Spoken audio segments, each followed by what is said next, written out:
Okay, so what are we doing today? I have about 5 pints of heavy whipping cream that were left over from a project Sherry was doing at school. So, trying to think of something to do with it. I don't want to make any heavy dishes with it. It's too close to the holidays. I don't want to freeze it because the freezer's filled with food for the holidays. So I think I'm going to convert this into ghee, or clarified butter. So I'm going to document that process. Okay, so this is not hard to do.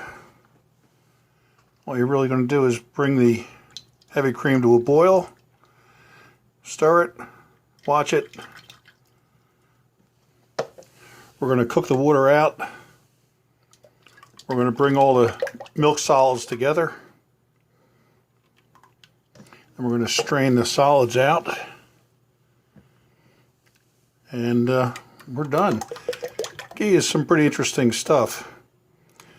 I've heard people say that they've had ghee in their pantry and have used it after years, keeping it there unrefrigerated, not canned, unrefrigerated, and it's still good. Stays good for years. So I'm going to bring this to a boil, and then I'll bring the camera back and bring you along with it if you're interested in watching any of this.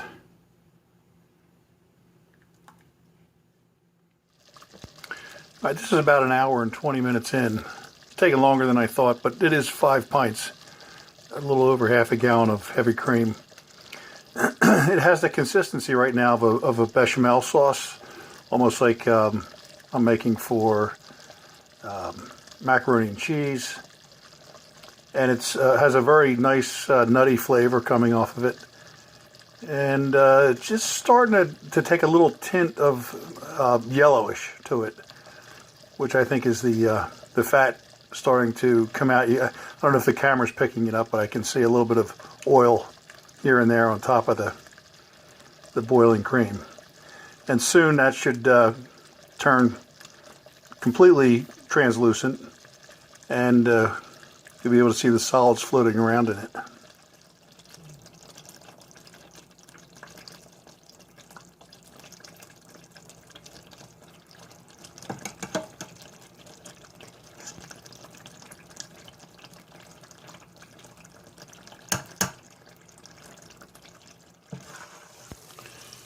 So in an hour and a half, it went from boiling heavy cream to what looks like deep frying milk solids. You can see all the oil in there with it. There's still some moisture in with this milk solid, so I want to get that out if I can. Every time I stir it, I can see more water vapor coming off the surface of the pot. If I let it sit, the water vapor sort of is reduced. But I want to get that water out.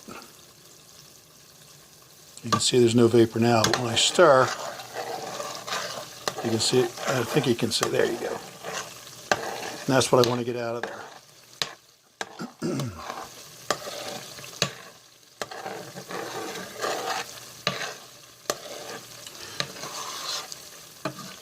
So I think, now I'm not 100% sure, but I'm going under the assumption that as long as I'm getting these bubbles still being produced, that they're being produced by water vapor, and that I want to keep stirring and cooking until I drive out all the water, because I think that's well, I know that's really important to keeping the quality of this ghee up if I was going to store it for a long time,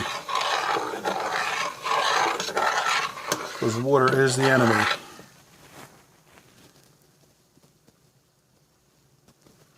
Still a good bit of foam, and I'm just going to keep going.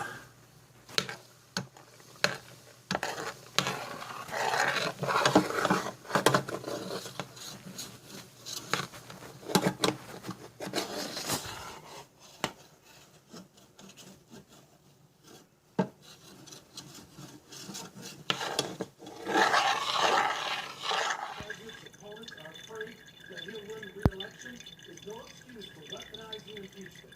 No president in history has ever been impeached 10 months before an election. Elections are the heart of our democracy.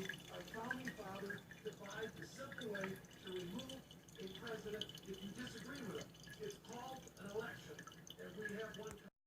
So here's what's left of the milk solids. Pretty interesting. It looks pretty much like coffee grounds. If I didn't know better, I would swear it's coffee. So it's appropriate that I'm using a coffee filter to strain the grounds out, or the solids out. The liquid looks, I might have gotten a little bit dark. I'm not sure. Maybe next time I do this, if I do it again, I'll use a thermometer and keep closer tabs on the temperature. I'm not sure if I maybe burned the solids a little bit, but it still smells very good. Doesn't smell burned or burnt. And this is a quart jar. I might be able to squeeze a little bit more out of that, but I think that's pretty much it. A little over a half of a quart. So a quart is about 2 pounds of liquid. So that's probably 1 pound to 1.5 pounds of fat or oil there. Ghee. So from 5 pounds down to 1 to 1.5. So approximately 20% of the raw product is ghee, and approximately 80%, give or take, is water and solids.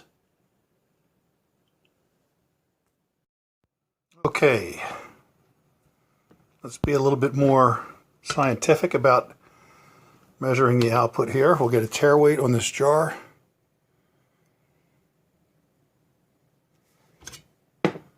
And then we'll get actual weight of our product. Get the light glare off of there. So 1 pound, 2.5 ounces. So it's about 18.4 ounces.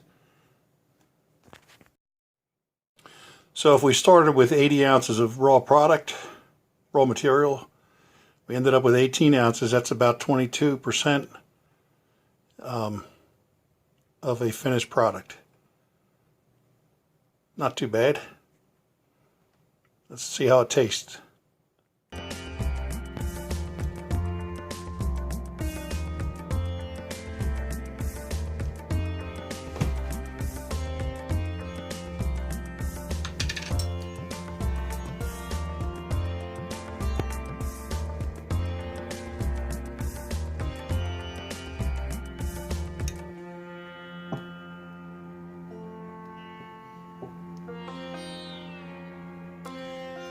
Less than a teaspoon.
I don't know how you like your eggs, but for me, that's perfect.